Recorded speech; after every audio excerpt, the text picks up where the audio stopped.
પાછી શેની બગડા સડી બોલાય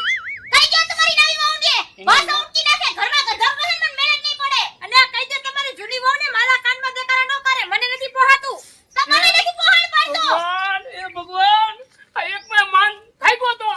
આ બેની બગડા સડી એ કઈ સમજી લ્યો તમે લઈને આવ્યા છો ભોગવન રહ્યો હા અને મને તમે કીધું તું એટલે હું આવી હો ભોગવો પણ થોડું તું શાંત કર થોડું તું હું સહન નથી કરવાની મારાથી એવું સહન ન થાય સાંભળ મારી વાત કપલી મને તો અટકે મને બોલાવવાની નહીં તમારે આ તો નાનપણનો ભમરો ખાઈ ગયો લાગે હા હું શું ના રેવા દો મને પણ મારે મારી કાંઈ સાંભળું તમારું સમજો ઈ તો કે સમજે એમ છે નહીં પણ આમ તું તો સમજ મારી આમ તું શું કર હવે એનો મગજ છે કે નથી ઈ તો નહીં સમજે પણ તું સમજી લે અને તું કામ કર ચાલ રે શું છે હું કાઈ કામ હવે નથી કરવાની હું થાકી જાઉં આખો દી મારે કેટલા કામ હોય તમને ખબર છે મારે ઓનલાઈન હું કામ કરતી હોય હો ઈ તો મને બધી ખબર છે ને તું કામ કર ઓનલાઈન અને તો કમાણી કરસ તું સાચી વાત હા આ